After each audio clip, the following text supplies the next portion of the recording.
Morning students.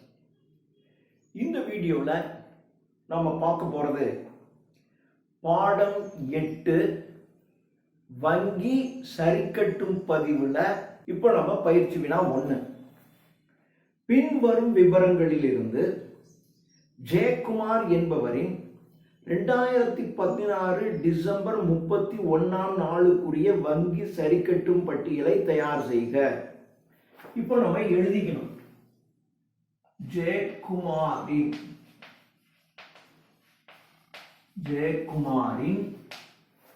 எந்த ஆண்டு? 2016 December 31ஆம் நாளுக்கான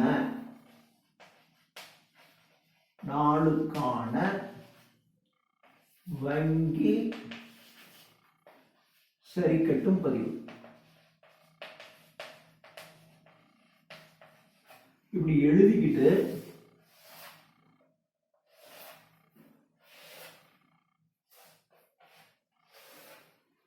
இப்ப பாருங்க, ரொக்க ஏட்டின்படி இருப்பு கொடுத்துருக்கு.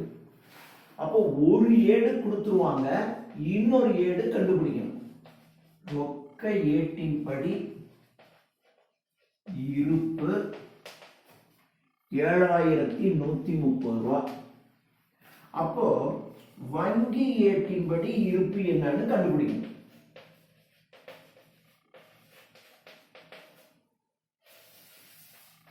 ரொக்க ஏட்டின்படி இருப்பு கொடுத்துட்டா வங்கி ஏடு கண்டுபிடிக்கணும், வங்கி ஏட்டின்படி இருப்பு கொடுத்துட்டா ரொக்க ஏட்டின்படி இருப்பு கண்டுபிடிக்கணும். இப்போ நம்ம கண்டுபிடிக்க வேண்டியது வங்கி ஏட்டின்படி இருப்பு. செலுத்திய காசோலை வசூல் ஆகாதது. இதுல கூட்டுக கழிக்க.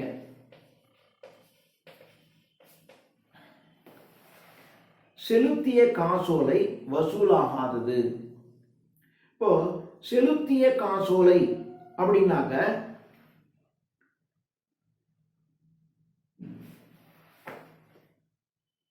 நீங்க வங்கியில ஒரு காசோலையை செலுத்திடுறீங்க. நமக்கு கஸ்டமர் ஒருத்தர் காசோலை கொடுக்குறாரு. இந்த காசோலையை கொண்டு போய் பேங்க்ல நம்ம டெபாசிட் பண்றோம். அப்போ நம்ம என்ன பண்ணியிருப்போம்? ஏற்கனவே பேங்க்ல நம்ம பணம் 7130 ரூபாய் இருக்கு.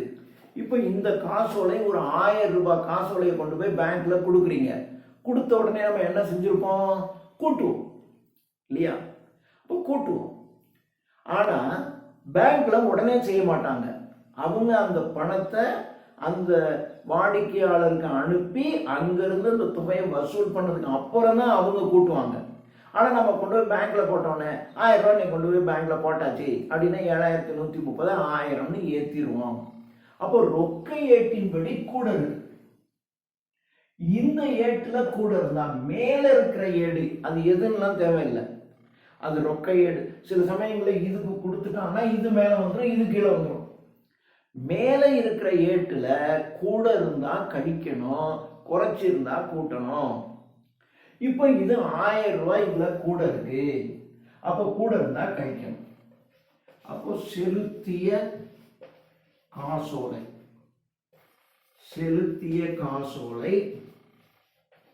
1000 ரூபாய். அதே மாதிரி வாடிக்கையாளர் நேரடியாக வங்கியில் செலுத்தியது 800 ரூபாய். நம்ம கஸ்டமர் நேரடியாக பேங்க்ல கொண்டு போய் 800 ரூபாய் கட்டிடுறார். அப்போ பேங்க்ல என்ன செஞ்சிருப்பாங்க? நேரடியாக கொண்டு போய் நம்ம கணக்குல பேங்க்ல பணத்தை கட்டினோடனே பேங்க்ல இருக்கக்கூடிய நம்ம பணம் கூடும். அப்போ வங்கியில் இருக்கக்கூடிய இருப்பு 800 ரூபாய் கூடும். ஆனா அவரு பேங்க்ல கட்டினது நமக்கு தெரியாது. அப்போ நம்மளுடைய ரொக்க ஏட்டுல நம்ம ஒன்றும் பண்ணல. ஆனா அவர் 800 ரூபாயை கொண்டு போய் பேங்க்ல கட்டின உடனே வங்கி ஏட்டுல 800 ரூபாய் அதிகரிக்குது. அப்போ வங்கி ஏடு கீழே இருக்கு. கீழே இருக்கிற ஏட்டுல கூட இருந்தா கூட்டணும், குறையா இருந்தா கழிக்கணும். கீழே இருக்கிற ஏடு கூட இருந்தா கூட்டணும், குறையா இருந்தா கழிக்கணும். மேலே இருக்கிற ஏடு உள்டா, கூட இருந்தா கழிக்கணும், குறைச்சலா இருந்தா கூட்டணும் இல்லையா? அப்போ இதுல 800 ரூபாய் கூட இருக்கு. அப்ப நம்ம என்ன செஞ்சோம்? கூட்டணும். அப்போ வாடிக்கையாளர் செலுத்தியது, வாடிக்கையாளர் செலுத்தியது எவ்வளவு அமௌண்ட்? 800 ரூபாய். இப்போ கூட்டுகள்ல இந்த ஒன்று தான் இருக்கு, இதை கூட்டிங்க. கழித்தல்ல இந்த ஒன்று தான் இருக்கு, இதை கழிங்க. அப்போ 6930 ரூபாய். This is the answer. இது பயிற்சி வினா 1. இதே மாதிரி பயிற்சி வினா 2. பயிற்சி வினா 2 அதே 188.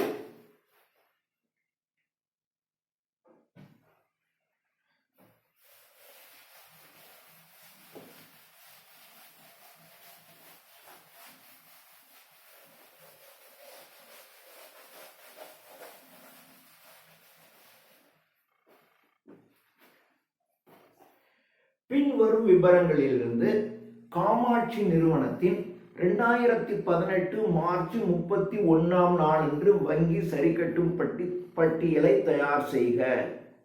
அப்ப நம்ம என்ன செஞ்சிடணும்? காமாட்சி நிறுவனத்தின் 2018 மார்ச் 31ஆம் நாளுக்கான வங்கி சரிக்கட்டும் பதிவு அப்படின்னு ஒரு தலைப்பை எழுதிடணும். எழுதிட்டு இப்ப நீங்க ரூல் பண்ணிடுங்க.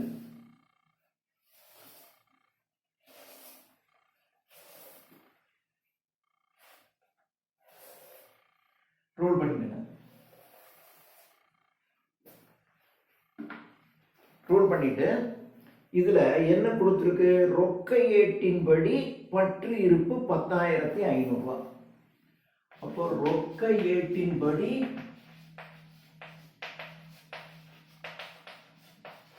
பற்று இருப்பு. ரொக்க ஏட்டுல பற்று அப்படின்னு சொன்னா நாம பேங்க்ல போட்ட பணம்னு அர்த்தம். ரொக்க ஏட்டுல வரவு இருப்பு அப்படின்னு சொல்லிட்டாங்கன்னா பேங்க்ல இருந்து நம்ம கடன் வாங்கிட்டோம்னு அர்த்தம். கேர்ஃபுல்லா இருக்கணும். அந்த பற்று இருப்புன்னு சொல்லிட்டாங்கன்னா ஓவர், வேணும்னா பற்று இருப்புன்னு சொல்றோம். அப்போ பற்று இருப்பு அப்படின்னா நம்ம பணம் பேங்க்ல இருக்குன்னு அர்த்தம். வரவு இருப்பு அப்படின்னா பேங்க்ல இருந்து வரவு. அப்போ நம்ம பேங்க்ல இருந்து நம்ம கடன் வாங்கிட்டோம், ஓவர் டிராஃப்ட், மேல்முறை பற்றுன்னு அர்த்தம். கவனமா இருக்கணும். அப்போ ரொக்க ஏட்டின்படி இருப்பு பற்று இருப்பு 10,500 ரூபாய். இது கொடுத்துட்டான் அப்படின்னா நம்ம வங்கி ஏட்டின்படி இருப்பு எவ்வளவுன்னு கண்டுபிடிக்கணும். வங்கி ஏட்டின்படி இருப்பு என்னன்னு கண்டுபிடிக்கணும். கூட்டுக கழிக்க. இப்ப பாருங்க, 1 by 1. வங்கியில் செலுத்திய காசோலை 5,500 வங்கியால் வரவு வைக்கப்பட்டது. ஆனால் ரொக்க ஏட்டில் இருமுறை பதியப்பட்டது. இப்போ பேங்க்ல ஒரு 5,500 ரூபாய் காசோலை நம்ம போடுறோம். போட்ட உடனே முதல்ல என்ன செய்வோம்? நம்முடைய ரொக்க ஏட்டுல பேங்க்ல கொண்டு போய் ஒரு காசோலையை போடுறோம். ஒருத்தர் 5,500 ரூபாய்க்கு நமக்கு காசோலை கொடுத்துருக்காரு. 5,500 ரூபாய்க்கு நமக்கு ஒருத்தர் காசோலை, நமக்கு பணம் கொடுக்க வேண்டியவர் காசோலை கொடுத்துட்டார். இந்த காசோலைங்கிறது பணமா இருக்கானே, பேங்க்ல கொண்டு போய் பணம் வசூல் பண்ணிக்கலாம்ல. அப்போ இந்த 5,500 ரூபாய் காசோலையை பேங்க்ல கொண்டு போய் போடுறோம்.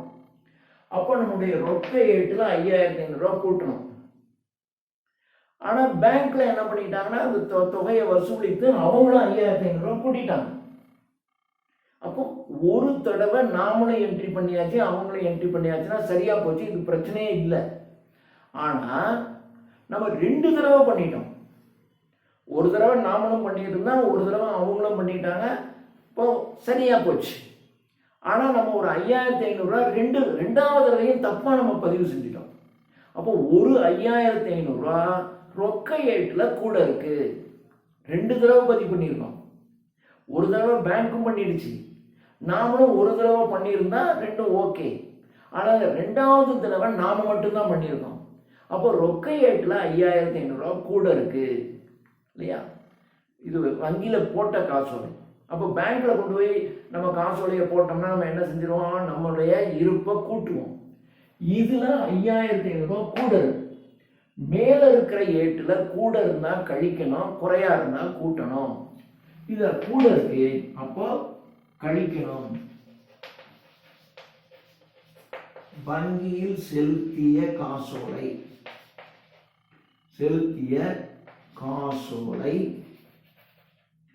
5500 காசோலை இருமுறை வரவு வைக்கப்பட்டது. இருமுறை பதிவு செய்யப்பட்டது. 5500. அடுத்தது விடுத்த காசோலை 7000 செலுத்துகைக்கு முன்னிலைப்படுத்தப்பட்டது குறித்து ரொக்க ஏட்டில் பதிவு இல்லை. விடுத்த காசோலை 7000 செலுத்துகைக்கு முன்னிலைப்படுத்தப்பட்டது. இப்போ ஒரு 7000 ரூபாய்க்கு காசோலை நாம கொடுத்துட்டோம். அந்த காசோலையை பேங்க்ல கொண்டு போய் கொடுத்து அந்த ஆளும் பணம் வாங்கிட்டான். ஆனா நம்ம பதிவு செய்ய மறந்துட்டோம் இல்லையா? விடுத்த காசோலை 7000 செலுத்துகைக்கு முன்னிலைப்படுத்தப்பட்டது. அது குறித்து ரொக்க ஏட்டில் பதிவு இல்லை. இப்ப 7000 ரூபாய்க்கு காசோலை நம்ம கொடுத்த உடனே நம்ம ரொக்க ஏட்டுல தான் பதிவு செய்வோம். 10,500 நம்ம பேங்க்ல பணம் இருக்கு. இப்போ ஒருத்தருக்கு 7000 ரூபாய்க்கு நீங்க செக் கொடுக்குறீங்க. செக் கொடுத்தா இவர் கொண்டு போய் அதை மாத்துவார் இல்லையா? அப்போ பேங்க்ல கொண்டு போய் கொடுத்து அந்த பணத்தை எடுத்துக்குவார். அப்போ நம்முடைய ஏட்டுல குறையணுமா இல்லையா? ஆனா நம்ம எதையுமே செய்யல. ஆனா அவர் பேங்க்ல கொண்டு போய் கொடுத்து பணம் வாங்கிட்டாரு, பேங்க்ல என்ட்ரி ஆயிடுச்சு. ஆனா நாம அந்த பணத்தை நம்முடைய கணக்குல குறைக்கல. அப்போ குறைச்சுதான் இருக்கணும். ஆனா குறைக்கல. அப்போ இதுல கூட இருக்கு. அப்போ கூட இருந்தா என்ன பண்ணணும்? கழிக்கணும். விடுத்த காசோலை 7000 இதுவும் கழித்தல வந்துருச்சு. காசோலை புத்தக கட்டணம் 200 வங்கியால் பற்று வைக்கப்பட்டது, ரொக்க ஏட்டில் பதியப்படவில்லை. இப்போ காசோலை செக் புக்கு கொடுக்குறாங்க. அதுக்கு பேங்க்ல 200 ரூபா கட்டணம் போடுறாங்க. நமக்கு செக் புக்கை கொடுத்துட்டாங்க, நம்ம வாங்கிட்டு வந்துட்டோம். ஆனா அதுக்கான 200 ரூபா நம்ம கணக்குல இருந்து பேங்க்ல எடுத்துக்கிட்டாங்க. அப்போ பேங்க்ல நம்ம பணத்துல இருந்து 200 ரூபாய் எடுத்துட்டாங்க. அப்போ வங்கி ஏட்டுல 200 ரூபாய் குறையா இருக்கும். அப்போ வங்கி ஏடு கீழே இருக்கு. கீழே இருக்கிற ஏட்டுல 200 ரூபாய் குறையா இருக்கு. இதுல குறைவா இருந்தா என்ன பண்ணணும்? கீழே இருக்கிற ஏட்டுல குறைவா இருந்தா கழிக்கணும், கூட இருந்தா கூட்டணும். அப்போ என்ன கட்டணம்? காசோலை புத்தக கட்டணம். காசோலை புத்தக கட்டணம் 200 ரூபாய்.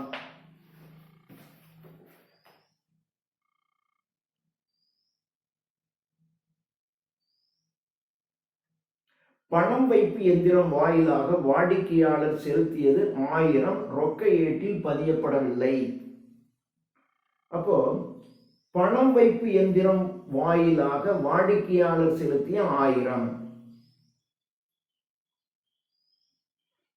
இப்போ நம்ம கஸ்டமர் ஒரு மெஷின்ல, ஏடிஎம் மெஷின்ல நம்ம கணக்குல 1000 ரூபாய் கட்டிட்டா பேங்க்ல என்ட்ரி ஆயிடும்.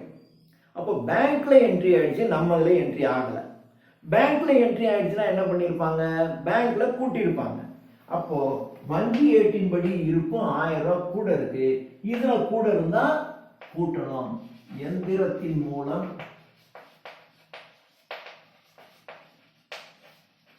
செலுத்திய பணம், செலுத்தியது 1000 ரூபாய். இது இன்னும் ஒரு தடவை நம்ம செக் பண்ணிக்குவோம். ரொக்க ஏட்டின்படி பற்று இருப்பு 10,500. ஓகே. வங்கியில் செலுத்திய காசோலை வங்கியால் வரவு வைக்கப்பட்டது, ஆனால் ரொக்க ஏட்டில் இருமுறை பதியப்பட்டது. அப்போ ரொக்க ஏட்டுல 5,500 ரூபாய் வங்கியில் செலுத்திய காசோலை கூட இருக்கும். கூட இருந்தா குறைச்சிட்டோம். விடுத்த காசோலை 7000 செலுத்துகைக்கு முன்வைக்கப்பட்டது. ரைட், முடிஞ்சிருச்சு. இப்போ நம்ம என்ன பண்ணோம்னா இதை கூட்டுங்க. கூட்டுகள்ல இது ஒண்ணுதான் இருக்கு, கூட்டுங்க. கூட்டுனீங்கன்னா 11,500 ரூபாய். இது கழித்தல்ல 3 இருக்கு. இதை கூட்டிங்கன்னா 0 0 7 7 12. இப்போ இதுல இருந்து இதை கழிச்சு இங்க எழுதணும். இதுல இருந்து இதை கழிக்க முடியுமா? முடியாது. அப்போ இதுல இருந்து இதை கழிச்சிங்க, தலைகீழா இருக்கணும். அப்போ இதுதான் கூட, இதுல இருந்து இதை கழிக்கணும். அப்போ மைனஸ் தான் கூட இல்லையா? இப்போ நீங்க இது எப்படின்னா 11,500 மைனஸ் 12,200, இதுல எது கூட இருக்கு? மைனஸ் தான் கூட. அப்போ மைனஸ் போட்டு இதை கழிச்சீங்கன்னா 1,200. அப்போ வங்கி ஏட்டின் படி இருப்பு எவ்வளவு? மைனஸ் 1,200. பேங்க்ல எவ்வளோடா பணம் வச்சிருக்கீங்க அப்படின்னா மைனஸ் 1,200 நான் பணம் வச்சிருக்கேன் அப்படி சொல்ல முடியுமா? ஆனா இருக்கு, வருது. அப்படின்னா என்ன அர்த்தம்? 1,200 நம்ம பேங்க்ல இருந்து அதிகமா பணம் எடுத்துட்டோம்னு அர்த்தம். அப்போ இது இருப்பு கிடையாது, மேல்வரை பற்று. அப்போ இது மைனஸ் போட வேண்டாம். ஆக்சுவலா மைனஸ் 1,200 தான் வருது. அப்போ வங்கி ஏட்டின்படி இருப்பு மைனஸ் 1,200. ஆனா தொகை யாரும் மைனஸ்ல பணம் வச்சிருக்கேன், உங்க பாக்கெட்ல எவ்வளவு பணம் இருக்கு? மைனஸ் 200 பணம் நான் வச்சிருக்கேன்னு சொல்ல முடியுமா? அப்போ மைனஸ் 200 வச்சுக்க மாட்டேன்னு சொல்ல முடியாது. அப்போ 200 கடன் வாங்கியிருக்கேன்னு தான் சொல்லணும். உன் பாக்கெட் உன்னுடைய பணம் எவ்வளவு இருக்கு? மைனஸ் 200 இருக்கு. அப்படின்னா என்கிட்ட பணம் இல்லை, ஆனா 200 நான் கடன் வாங்கி வச்சிருக்கேன். அது மாதிரி இது வங்கியின்படி இருப்பு 1,200 மைனஸ் 1,200. அப்படின்னா பேங்க்ல இருந்து 1,200 நம்ம எக்ஸ்ட்ரா கடன் வாங்கி வச்சிருக்கோம், அதுக்கு தான் மேல்வரை பற்றுன்னு பேரு. ஸோ அப்போ மைனஸ் போடக்கூடாது, இந்த இருப்பை மேல்வரை பற்றுன்னு மாற்றி எழுதிக்கணும். So 1,200, this is the answer. இது பயிற்சி வினா 2. அடுத்தது பயிற்சி வினா 3.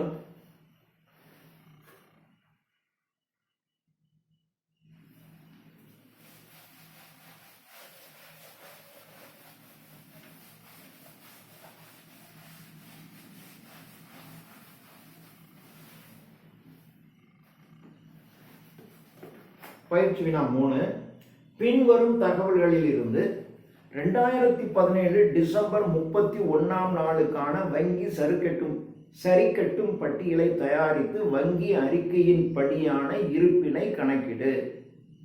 இப்போ என்ன எழுதலாம்? 2017 டிசம்பர் 31ஆம் நாளுக்கான வங்கி சரிக்கட்டும் பதிவு என்று தலைப்பை முதல்ல எழுதணும். எழுதிட்டு இப்போ நீங்க கோடு போட்டுக்கணும்.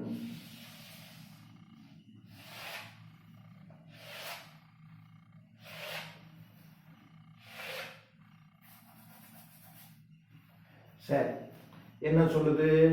ரொக்க ஏட்டின்படி இருப்பு 15,000 ரூபாய்.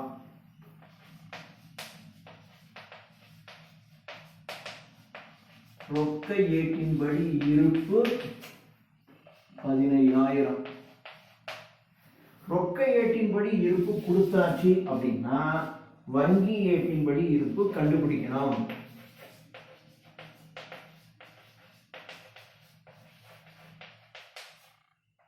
இதுதான் இப்ப கண்டுபிடிக்க வேண்டியது. அப்போ கூட்டுக கழிக்க. இப்ப பாருங்க 1 by 1. செலுத்திய காசோலை இன்னும் வரவு வைக்கப்படாதது 1000 ரூபாய். பேங்க்ல கொண்டு போய் 1000 ரூபாய்க்கான காசோலையை போட்டுட்டோம். பேங்க்ல போடும்போது நம்ம தானே கொண்டு போய் போடுறோம். போடும்போது நம்ம என்ன பண்ணுவோம்? 15,000 நம்ம பேங்க்ல பணம் இருக்கு, இந்த 1000 ரூபாய் கொண்டு போய் போட்டுட்டா பேங்க் அதை வசூல் பண்ணி வச்சிடும் இல்லையா? அப்போ நம்மளுடைய ரொக்க ஏட்டில் என்ன பண்ணுவோம்? 15,000த்துல இந்த ஒரு 1000த்தையும் சேர்த்து 16,000 நம்ம போடுவோம். ஆனா பேங்க் உடனே போடாது. பேங்க் அந்த தொகையை அந்த கஸ்டமருக்கு அனுப்பி அந்த பணத்தை வசூல் பண்ணதுக்கு அப்புறம் தான் அது 16,000 போடும். அப்போ நம்ம ஏட்டில் நம்ம கொண்டு போய் போட்ட உடனே 1000 ரூபாய் கூட்டிடும். நம்ம ஏட்டில் கூட இருக்கு. இந்த மேல இருக்கிற ஏட்டில் கூட இருந்தா கழிக்கணும், குறைச்சலா இருந்தா கூட்டணும். ஸோ இதுல கூட இருக்கு. அப்போ 1000 ரூபாய் கழிக்கணும். வங்கியில் செலுத்திய காசோலை, வங்கியில் செலுத்திய காசோலை 1000 ரூபாய். அடுத்தது 2017 டிசம்பர் முன்னர் விடுத்த காசோலை ரொக்க ஏட்டில் பதியப்பட்டு அந்நாள் வரை செலுத்துகைக்கு முன்னிலைப்படுத்தப்படவில்லை 1,500 ரூபாய். 2017 டிசம்பர் 31 தான் நம்ம கணக்கு இல்லையா? இது முக்கியம் தேதி. இந்த தேதிக்கு முன்னாடி நம்ம கஸ்டமருக்கு நம்ம ஒருத்தருக்கு 1500 ரூபாய்க்கு செக் கொடுத்துட்டோம். நம்ம செக்கு கொடுத்துட்டோம்னா என்ன பண்ணுவோம்? அந்த ஆள் பேங்க்ல போய் பணம் எடுத்துக்குவான் இல்லையா? பேங்க்ல 15000 ரூபாய் பணம் வச்சுருக்கோம். ஒரு ஆளுக்கு 1500 ரூபாய்க்கு நீங்கள் செக்கு கொடுக்குறீங்க. கொடுத்தோடனே அந்த ஆள் போய் பேங்க்ல பணம் எடுத்துருவானா இல்லையா?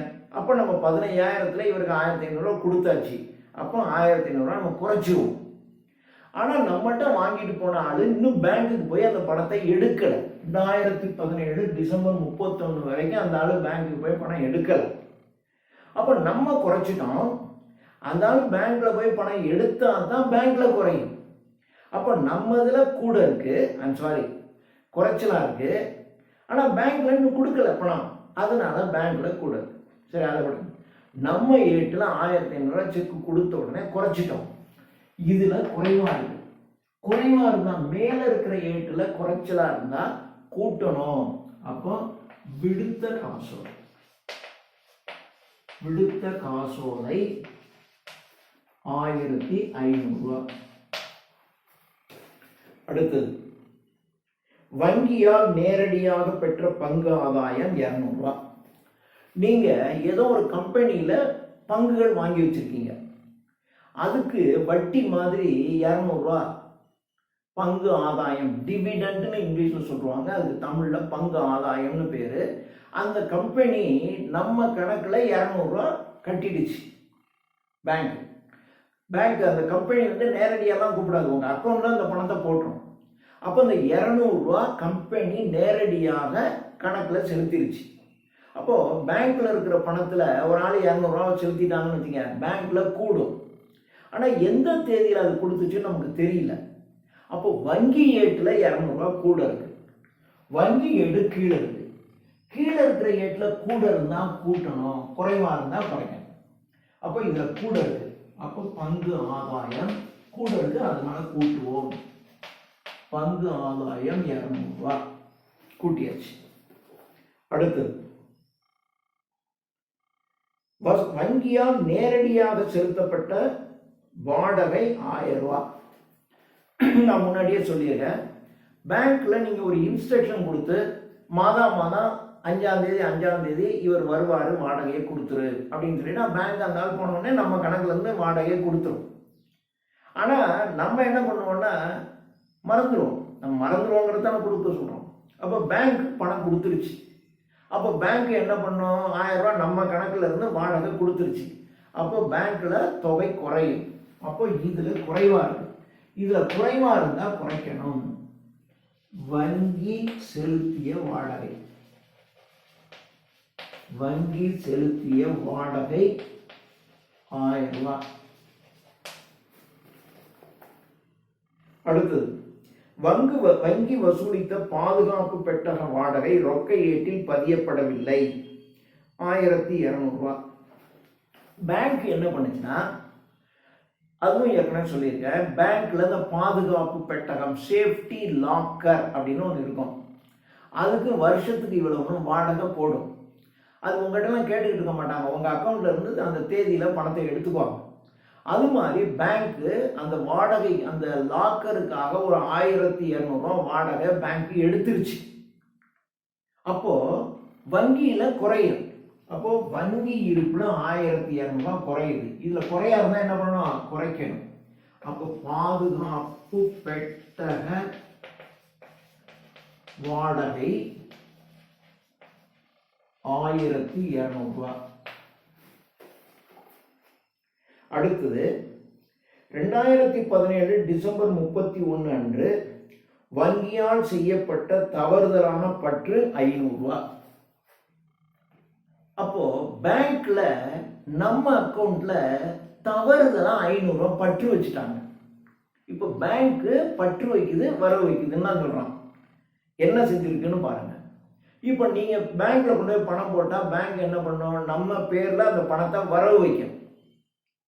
பேங்க் நமக்கு பணம் கொடுத்தா, நம்ம அக்கௌண்ட்ல இருந்து நமக்கு பணம் கொடுத்தா பேங்க் அதை பற்று வைக்கும். வரவு வைக்கிறத புரிஞ்சுக்கிட்டீங்கன்னா அதுக்கு ஆப்போசிட் தானே பற்று. நீங்க பேங்க்ல பணம் போடுறீங்க, அப்போ பேங்க் என்ன பண்ணுது, இன்னார்ட்ட இருந்து பணம் வருது அப்படின்னு வரவு வச்சுக்குமா இல்லையா?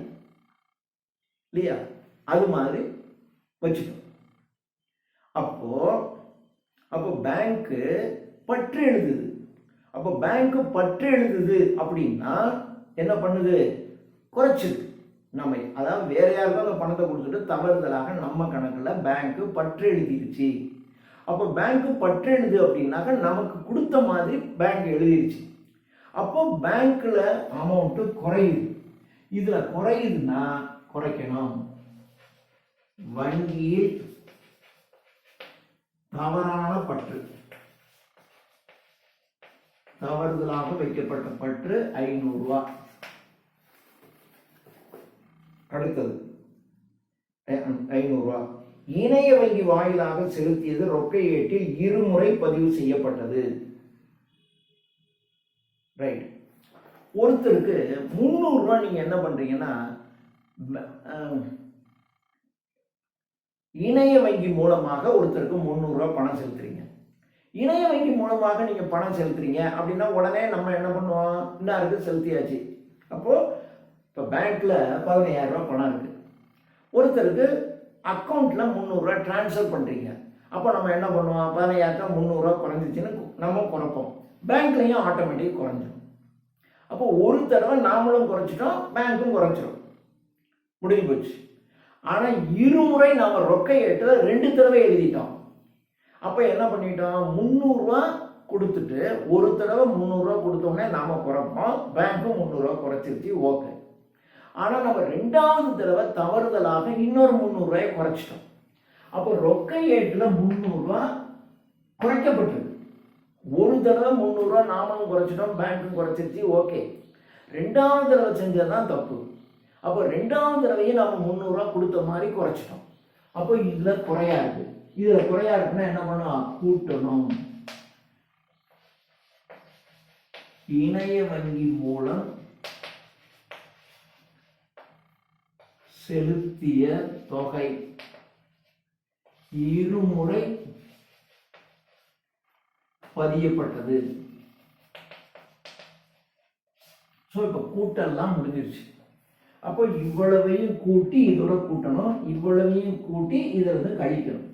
இதை கூட்டிங்கன்னா 0 0 3 2 5 5 10 மீது 1 1 1 2. அப்போ 15,000த்துல 2,000 கூட்டினீங்கன்னா என்ன வரும், 17,000 வரும். ஸோ இது வந்து பிளஸ். அடுத்தது இதை கூட்டுங்க, 0 0 5 2 7 1 2 3 3700. இதுல இருந்து கழிச்சிங்கன்னா 0 0 10ல் 7 போக 3 6ல் 3 போக 3 1 13,300 ரூபாய் இதுல வருது. ஸோ ரொக்க ஏட்டின்படி இருப்பு 15,000 இருந்தா வங்கி ஏட்டின்படி இருப்பு எவ்வளவு இருக்கணும், 13,300 இருக்கும்.